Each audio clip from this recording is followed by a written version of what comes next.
할렐루야. 교회학교 선생님들 금년 한 해 정말 수고 많이 하셨습니다. 여러분들의 수고에 진심으로 감사드립니다. 교회학교 교사가 참 어려운 자리입니다. 학교 선생님도 아니고 또 부모도 아니고 동네 옆집 아줌마보다도 못한 그런 위치에서 참 가르치기가 쉽지 않을 텐데 그동안 1년 동안 교회학교 학생들을 맡으셔서 사랑과 기도와 인내로 잘 감당해 주셔서 감사합니다. 그리고 또 우리 졸업하는 교회학교 학생들 바쁜 학원 생활, 학교 생활 가운데에서도 그래도 주의를 지키며 믿음을 잘 지켜온 우리 어린이들, 학생들 여러분들의 그 아름다운 모습에 박수를 보내며 또 하나님께서 여러분들의 앞날에 크게 복 내려 주시기를 축원합니다. 금년 한 해는 하나님의 나라는 그리스도의 성품입니다. 이런 주제로 월마다 성품 주제를 중심으로 해서 말씀을 듣고 배워왔습니다. 예수님께서 우리에게 이렇게 기도하라 명하시고 주기도문을 가르쳐 주셨죠. 그 주기도문 가운데에 나라가 임하시오며 하나님의 나라가 임하기를 기도하라고 우리에게 말씀하셨습니다. 어떻게 하면은 하나님의 나라가 이 땅에 임하게 할 수가 있겠습니까? 혁명을 일으킨다고, 데모한다고 하나님의 나라가 이 땅에 임하겠습니까? 아니면은 돈을 많이 벌어가지고 화려한 성을 쌓고 많은 사람들에게 먹을 걸 나누어주고 입을 걸 나누어주고 빵을 나누어준다고 거기에 하나님 나라가 임하겠습니까? 오직 예수 그리스도를 닮은 성품을 가진 사람들이 많아질 때에 하나님의 나라가 이 땅에 임하는 줄로 믿습니다. 그래서 하나님의 나라는 그리스도의 성품입니다. 내가 먼저 그리스도의 성품을 배우고 닮아가려고 노력할 때에 내 마음에서부터 하나님의 나라가 시작되고 그리스도의 성품을 닮은 한 사람에 의하여서 가정에 하나님의 나라가 이루어지고 교회에서 하나님 나라가 이루어지고 직장에서 하나님 나라가 이루어질 줄로 믿습니다. 그래서 성품에 초점을 맞추어서 달마다 말씀을 배웠는데 오늘은 금년 마지막 수요일 예배 그리고 교회학교 수료 예배를 드리면서 지금까지 배운 12가지 성품을 다시 한번 복습하고 또 총정리하는 시간을 가지려고 합니다. 먼저 1월 달에는 겸손에 대하여 배웠습니다. 예수님께서 말씀하셨죠? 나는 마음이 온유하고 겸손하다. 나의 멍에를 메고 내게 배우라. 내게 배우라. 내 성품을 배우라 말씀하셨는데 그 첫 번째가 겸손의 성품입니다. 겸손의 성품이란 어떤 것인가? 자신이 하나님이 지으신 하나의 피조물임을 알고 남을 존중하고 공손한 태도로 제 몸을 낮추어 종의 모습으로 섬기려는 태도를 겸손이라고 합니다. 이걸 조금 나누어서 생각해 보면 첫째로 겸손하기 위해서 제일 중요한 게 뭐냐 하면은 아는 거예요. 이걸 모르면 겸손할 수가 없습니다. 그게 뭐냐 하면 내 자신이 하나님이 지으신 하나의 피조물임을 알아야 합니다. 나는 창조주가 아닙니다. 나는 천사도 아닙니다. 나는 하나의 피조물이다. 하나님은 창조주고 나는 피조물이다. 이걸 생각해야 하나님 앞에서 겸손할 수가 있어요. 이걸 모르면은 겸손할래야 겸손할 수가 없습니다. 좀 가지게 되면 교만하고 좀 잃어버리게 되면은 비굴해지고 그건 정말 어리석은 모습입니다. 나는 하나님의 지으신 하나의 피조물이다. 그 다음 나만 피조물인 게 아니라 다른 사람도 피조물이에요. 나만 귀한 것이 아니라 저 사람도 하나님의 작품이요 하나님의 피조물입니다. 그래서 내가 귀한 것처럼 그도 귀한 존재입니다. 그래서 남을 존중하고 그 다음 공손한 태도로, 겸손하면은 공손합니다. 예의를 지킬 줄 알아요. 무례한 사람은 결코 겸손한 사람 아닙니다. 겸손한 사람은 마음만 가지고 있는 게 아니라 그 공손한 태도로 나타나게 돼 있어요. 공손한 태도로 제 몸을 낮추어 종의 모습으로 섬기려는 태도가 겸손입니다. 신앙이란 무엇이냐 하면은 교만한 사람을 겸손하게 만드는 것, 교만한 사람이 겸손한 사람으로 변화되는 것, 그게 곧 신앙이라고 할 수 있습니다. 예수님께서 우리를 구원하신다 할 때에 우리가 하나님의 자녀가 되게 하신다는 뜻도 있지만은 우리로 하여금 예수 그리스도의 겸손을 배우게 하신다. 그게 구원이에요. 교만한 사람은 구원 못 받은 사람이에요. 진짜 구원받은 사람은 겸손합니다.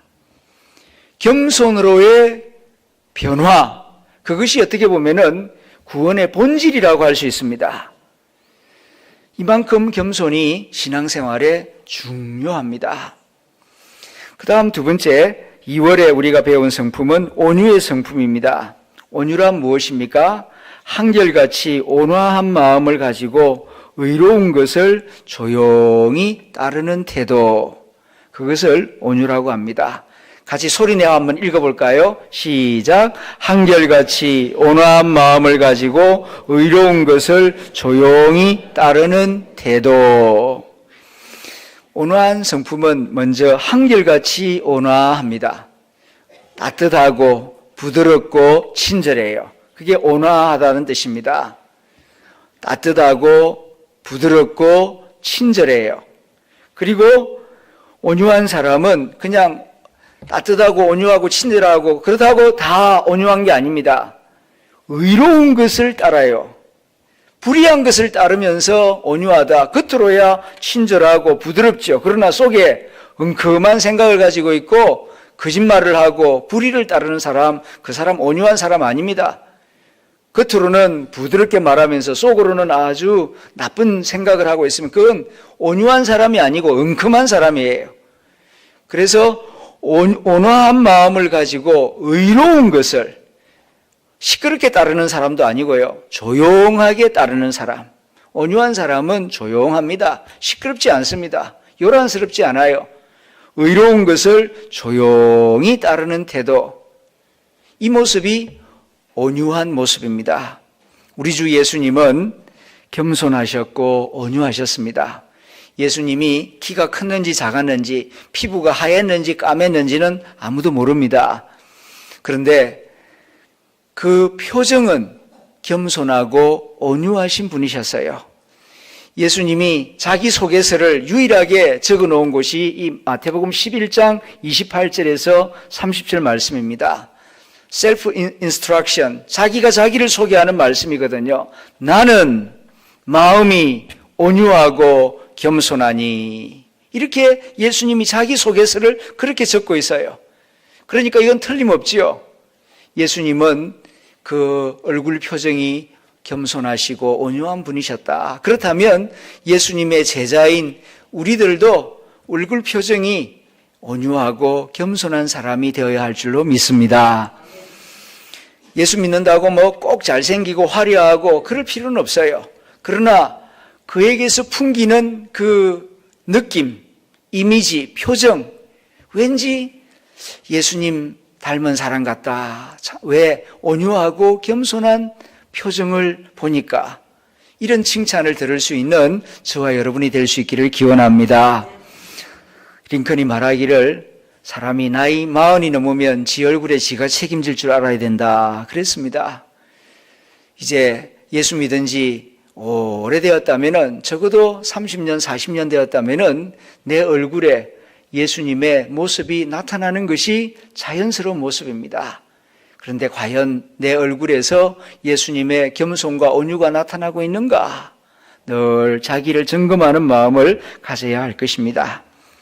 3월 달에는 순종에 대하여 배웠습니다. 순종이란 나를 보호하고 있는 하나님과 사람들의 지시에 좋은 마음으로 기쁘게 따르는 태도를 순종이라고 합니다.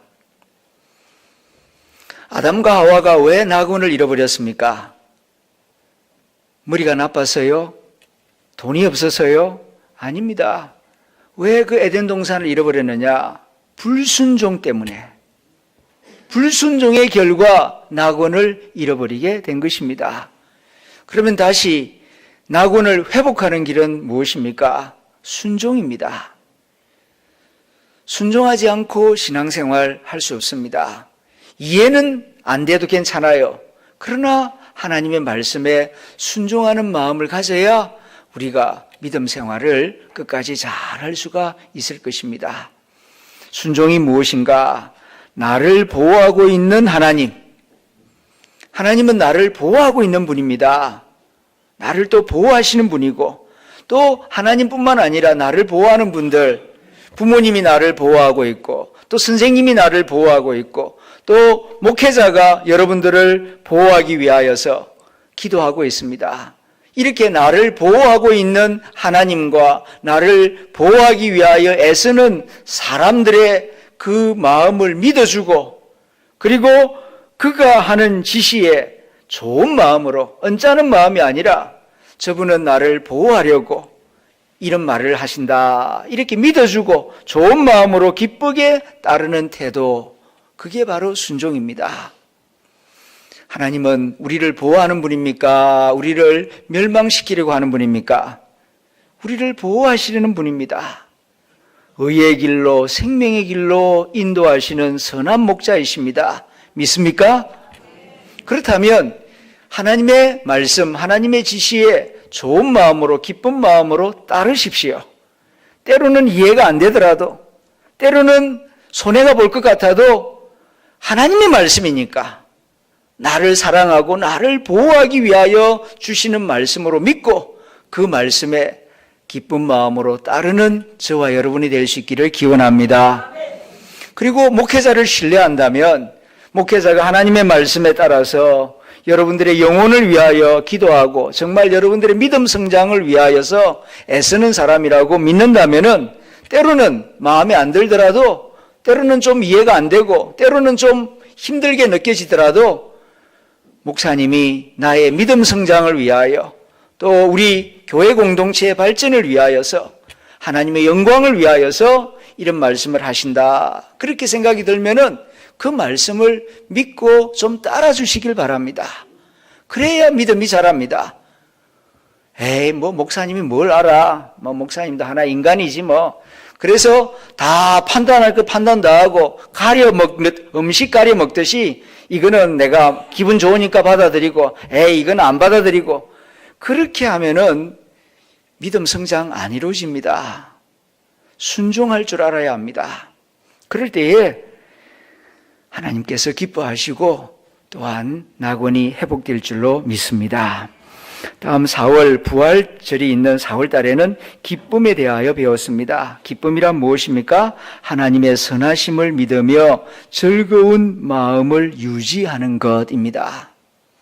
기쁨의 성품이 매우 중요합니다. 왜냐하면 데살로니가전서 5장에서 우리를 향한 하나님의 뜻 3가지 사도 바울이 가르쳐 주지 않았습니까? 그게 뭡니까? 첫째가 항상 기뻐하라, 쉬지 말고 기도하라, 범사에 감사하라. 이것이 그리스도 예수 안에서 너희를 향한 하나님의 뜻이니라. 우리를 향한 하나님 아버지의 뜻은 첫째가 항상 기뻐하는 마음을 가지고 사는 것입니다. 그러니까 기뻐해도 되고 기뻐 안 해도 되고 이렇게 생각하면 안 돼요. 앞에서 말씀드렸죠. 순종하시라고. 무슨 말씀에 순종해야 합니까? 우리를 향한 하나님의 뜻에 순종하셔야죠. 그 첫 번째 뜻이 뭐냐면은 항상 기뻐하는 것. 그게 하나님의 뜻입니다. 항상 기뻐하기 위해서는 첫째 하나님의 선하심을 믿으세요. 하나님은 선하시다. 비가 내려도 하나님은 선하시다. 눈이 내려도 하나님은 선하시다. 차가 잘 가도 하나님은 선하시다. 차가 안 가도 하나님은 선하시다. 이렇게 긍정적으로 믿으세요. 이렇게 믿어야 마음의 기쁨을 유지할 수 있어요. 하나님을 못 믿는 사람은요, 항상 기뻐할 수가 없습니다. 하나님 이거 왜 이러나? 하나님 지금 주무시나? 무슨 사고가 나셨나? 이런 의심을 하기 시작하면은 마음의 기쁨이 사라져요. 잘 이해가 되지 않더라도, 내가 계획한 대로 안 된다 하더라도 하나님은 선하시다. 여기에 하나님의 선하신 뜻이 담겨 있다. 깊어서 내가 잘 못 볼 뿐이지 하나님은 선하시다. 항상 이렇게 긍정적으로 생각하시기 바랍니다. 그리고 즐거운 마음을 유지하는 것입니다. 즐거운 마음을. 그래서 우리 마음속에, 이 머릿속에 항상 새가 지나가는 것처럼 안 좋은 생각도 지나가고 우울한 생각도 지나가고 이 하루에도 뭐 수만 가지 생각들이 지나가지 않습니까? 그렇지만은 나쁜 생각은 이 머리에 둥지 틀지 못하도록 막으세요. 아무 생각이나 그냥 생각하는데 끌려서 살면은 항상 기뻐할 수가 없어요. 생각을 잘 골라서 하시길 바랍니다. 그래서 즐거운 마음을 유지하셔야 돼요. 마음이 우울해지지 않도록. 예수 믿는 사람이 오만상 찌푸리고 다니고 얼굴이 아주 어둡고 그거 전도하는데 아주 큰 걸림돌입니다. 얼굴이 밝아야 복음이 전해져요. 그러니까 먼저 내가 기뻐해야 합니다. 그러기 위해서는 하나님의 선하심을 믿으며 즐거운 마음을 힘써 유지하시길 바랍니다. 항상 기뻐하는 것, 그것만으로도 하나님께 큰 효도가 됩니다.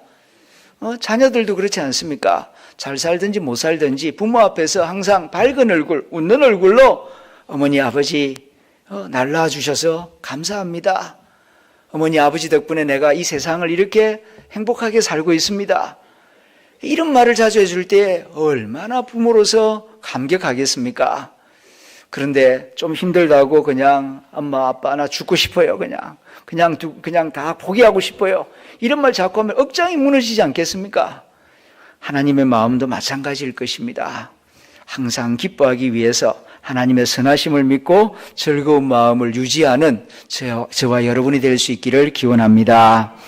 올해는 가정의 달이어서 사랑을 주제로 배웠습니다. 사랑이란 하나님의 마음으로 관심을 가지고 이해하며 필요한 도움을 주고 존중하는 것. 우리가 소리내서 같이 읽어봅시다. 시작. 하나님의 마음으로 관심을 가지고 이해하며 필요한 도움을 주고 존중하는 것.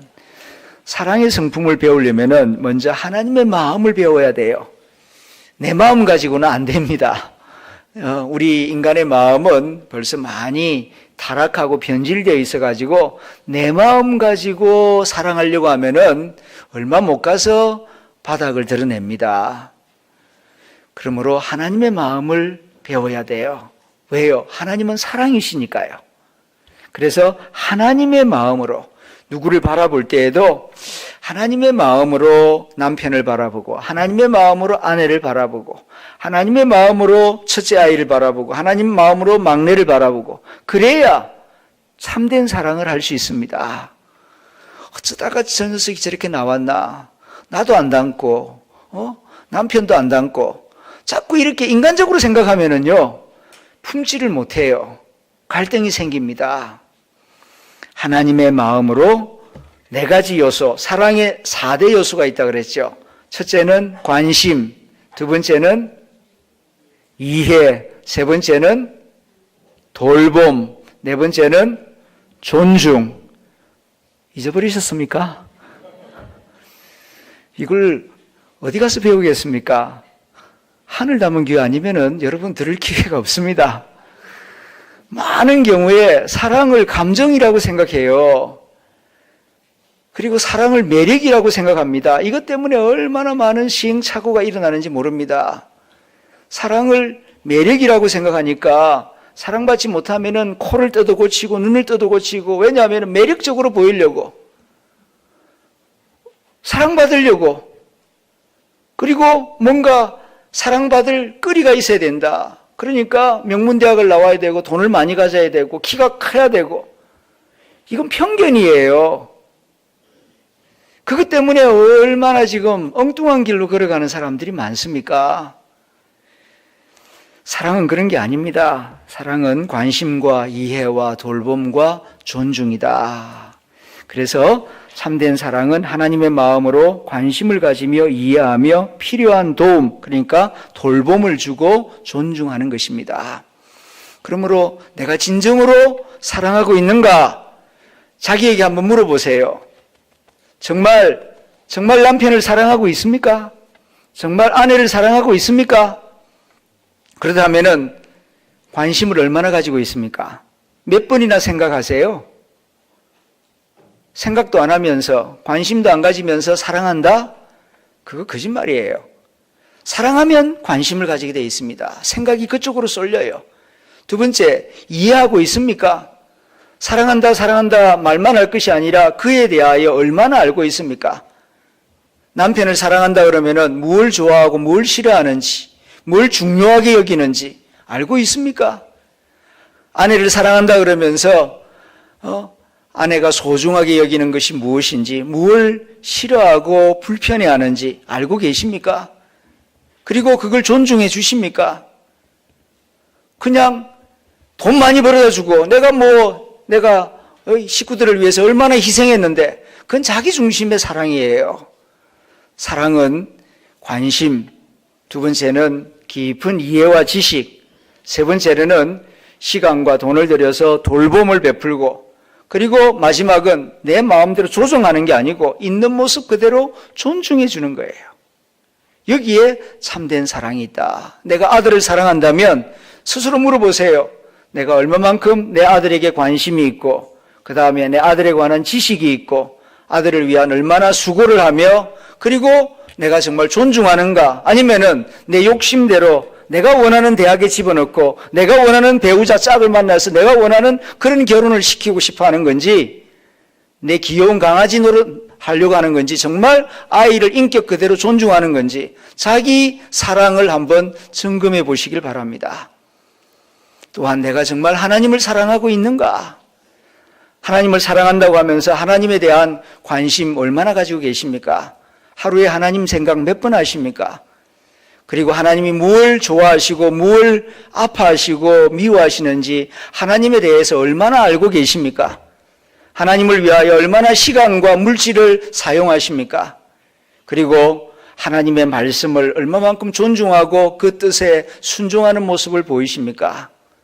이 네 가지 질문을 해보면은 그 사랑의 진정성과 건강성이 잘 드러납니다. 사랑이란 말로만 하는 것이 아니라 이와 같이 하나님의 마음으로 관심, 이해, 도움, 존중을 베푸는 것이다. 다음 6월달 호국의 달에서는 충성을 배웠습니다. 충성이란 하나님을 신뢰하는 마음으로 주어진 약속과 명령을 끝까지 붙드는 태도. 자, 같이 읽어보겠습니다. 시작. 하나님을 신뢰하는 마음으로 주어진 약속과 명령을 끝까지 붙드는 태도. 충성에도 하나님을 신뢰하는 마음이 필요해요.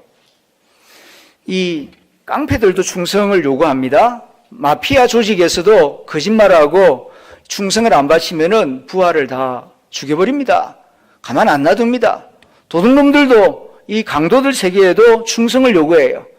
그러나 그런 충성하고 성경이 말하는 충성하고는 다릅니다. 악한 일에 충성하는 것은 그건 충성이 아니에요.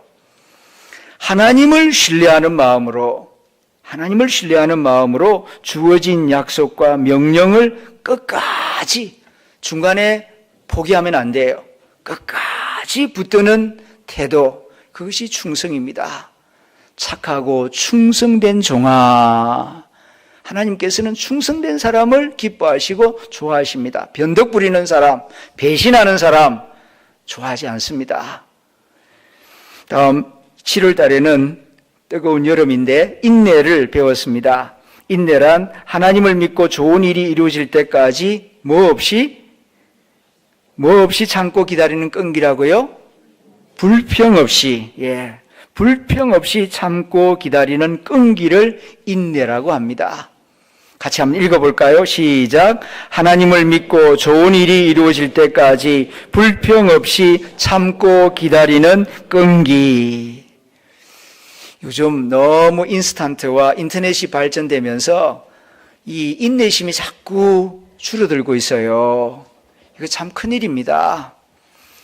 아무리 세상이 편리해져도 기다릴 때는 기다릴 줄 알아야 인격적인 사람이 됩니다.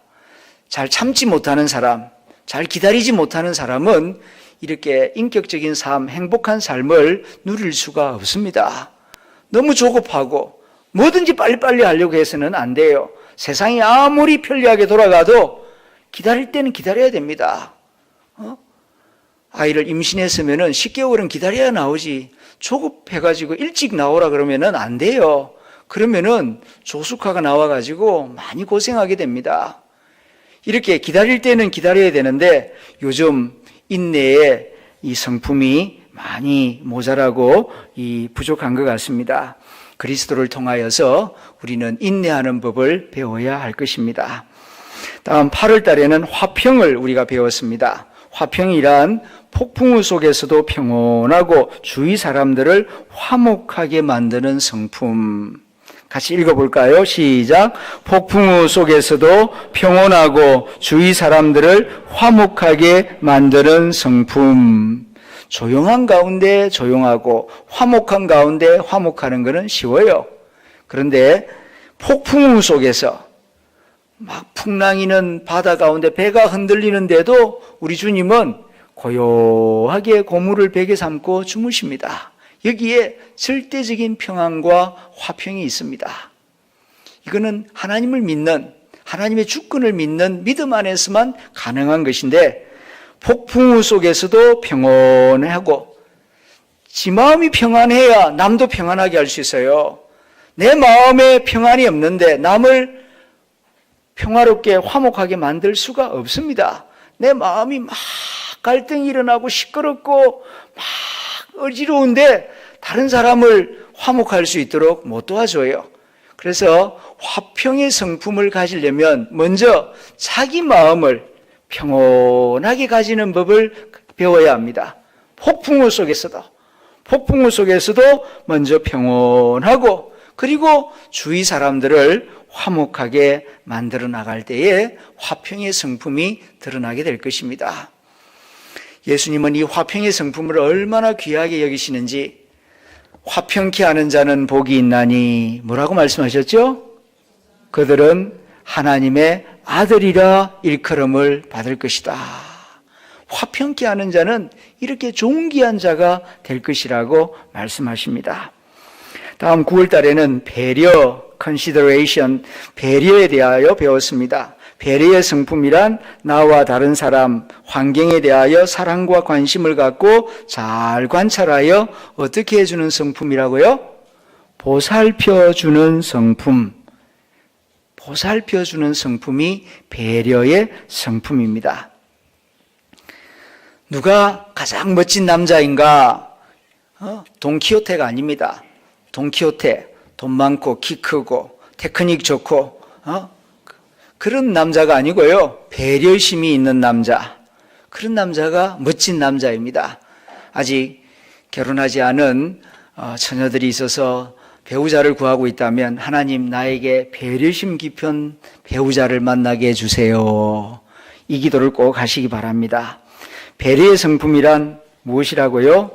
나와 먼저 자기 자신에 대해서 배려를 잘해야 됩니다. 남한테만 배려 잘하는 게 아니고 나에게 배려를 잘해야 돼요.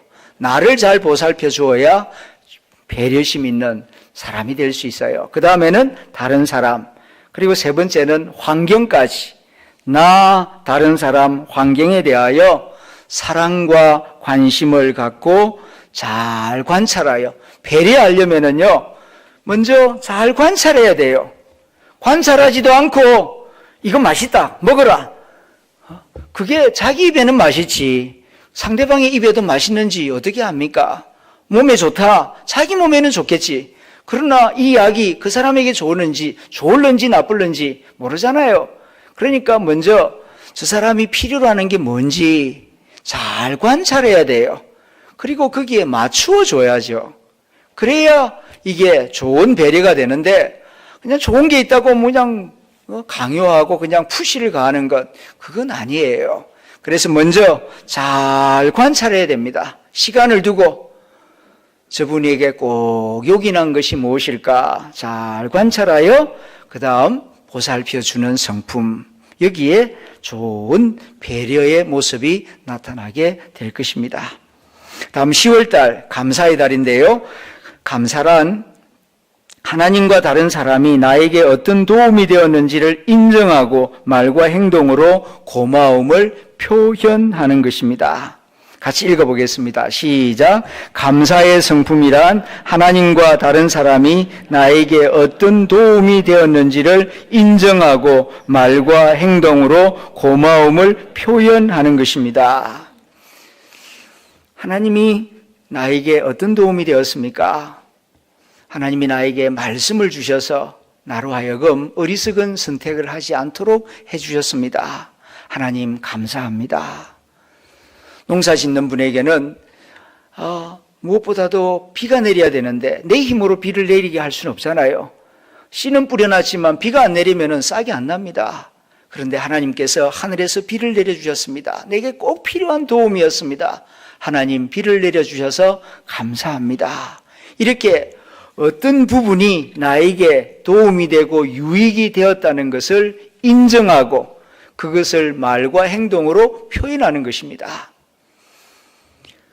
아침에 아내가 따뜻한 식사를 준비했습니다. 생각해 보면은 내가 식사 준비하고 설교 준비하고 그리고 옷 다림질 해가지고 나오려면은 얼마나 바쁘겠습니까? 그런데 따뜻하게 아침 식사를 준비해 두었습니다. 그것도 나를 배려해서 아침에는 설교가 있는, 주일에는 설교가 있는 날이니까 소화가 잘 될 수 있는 부드러운 죽을 준비해 주었습니다. 얼마나 감사합니까? 당신 덕분에 내가 주일 아침 따뜻한 식사, 그것도 소화가 잘 되는 식사를 준비해 두어서 나에게 도움이 되었습니다. 목회하는데, 설교하는데 도움이 되었습니다. 고맙습니다. 이렇게 표현하는 거예요. 구체적으로. 그러니까 감사란 받은 것을 받았다고 말하는 거예요. 그러면 거꾸로 감사하지 않는 사람은 어떤 사람입니까? 거짓말하는 사람이에요. 받고서도 안 받은 것처럼 표현을 안 하니까, 싹 잡아떼니까 이거 나쁜 사람이에요. 그러니까 이 감사 안 하는 건 심각한 거예요. 감사해도 되고 안 해도 되고 그렇게 쉽게 생각을 하는데, 그러니까 쉽게 생각하니까 감사 표현을 잘 안 하지. 받은 걸 받았다고 말해야죠. 집사님이 사과 한 상자 보내주셔서 잘 받았습니다. 고맙습니다. 덕분에 맛있게 먹었습니다. 이 표현을 해야 돼요. 보내줬는데 아무 말이 없어요. 이러면은 이거는 거짓말하는 것이고 아주 큰 죄를 짓는 거예요. 그러니까 여러분 감사 안 하는 거 이거 심각한 죄입니다. 그래서 꼭 감사하시길 바랍니다. 생각해 보면은 우리가 하나님으로부터 얼마나 많은 걸 받으면서 살아갑니까? 하나님이 안 줘보세요. 열흘 동안만 햇볕을 안 줘보세요. 한 달 내내 비를 안 내려줘 보세요. 나무에서 산소가 안 나오도록 해보세요. 우리가 며칠이나 살 것 같습니까? 우리 힘으로 만들어서 스스로 공급하는 게 뭐가 있습니까? 다 하나님이 공급해 주시고, 그리고 또 옆에 있는 가족이 공급해 주고, 이웃이 공급해 주고, 농부가 공급해 주고, 우리가 주위 사람들의 많은 도움을 받으면서 살아가고 있습니다. 그것에 대하여서 자주자주 마음으로만 하지 마시고 말과 행동으로 고맙다는 말을 자주 표현하시길 바랍니다. 하나님은 감사하는 자가 되라 말씀하셨어요. 불평하는 자가 되라는 말씀은 없어요. 불평하면 하나님 싫어합니다. 너희는 감사하는 자가 되라. 그리고 사도 바울은 범사에 감사하라. 이것이 너희를 향한 하나님의 뜻이니라. 그러므로 이 감사의 성품을 꼭 기억하고 더 자주 감사하는 저와 여러분이 될 수 있기를 기원합니다. 이제 11월 달 책임감입니다. 책임감이란 무엇입니까? 내가 해야 할 일들을 알고 그 일을 맡아서 끝까지 최선을 다하는 태도입니다. 같이 읽어봅니다. 시작. 내가 해야 할 일들을 알고 그 일을 맡아서 끝까지 최선을 다하는 태도입니다. 하고 싶은 일이 아니고요. 해야 할 일, 하고 싶은 일은 나중에 해도 돼요. 먼저 해야 할 일은 해야 할 일을 알고 그 일을 맡아서 끝까지 최선을 다하는 태도입니다. 교회학교 교사입니까? 그러면 내가 교회학교 교사로서 해야 할 일이 무엇인가? 그것을 알아야 됩니다. 내가 해야 할 일도 모르고 있으면 좋은 교사가 될 수가 없죠. 엄마입니까? 엄마로서 반드시 해야 할 일이 무엇인지 생각하십시오. 아버지입니까? 내가 아버지로서 가정을 위하여, 자녀를 위하여 반드시 해야 할 일이 무엇인가? 그걸 알고 그 일을 포기하지 마시고 맡아서 끝까지, 중간에 그만두면 안 됩니다. 끝까지 최선을 다하는 그 모습 가운데 책임감 있는 모습이 나타납니다. 하나님은 책임을 다하는 사람을 귀하게 여깁니다. 사람들도 책임감 있는 사람을 좋아하고 그 사람에게 더 좋은 기회와 명예를 줄 것입니다. 이제 마지막 12월 나눔입니다. 성탄절이 있는 12월에는 나눔에 대하여 배웠는데요. 나눔이란 다른 사람의 행복과 하나님 나라의 구현을 위하여 자발적으로 자신의 물적, 인적, 생명적 요소를 어떻게 하는 행위라고요? 이전하는 행위, 옮기는 거예요. 내 호주머니에 있는 내 돈을 주어서 저쪽 호주머니에 갈 수 있도록 이전하는 것입니다. 그리고 내 시간을 저쪽으로 위해서 사용하는 겁니다. 그리고 또한 내 재능을 그 사람을 위해서 사용하는 것입니다. 이것이 나눔의 모습입니다. 예수님은 나눔의 모범을 보여주셨습니다.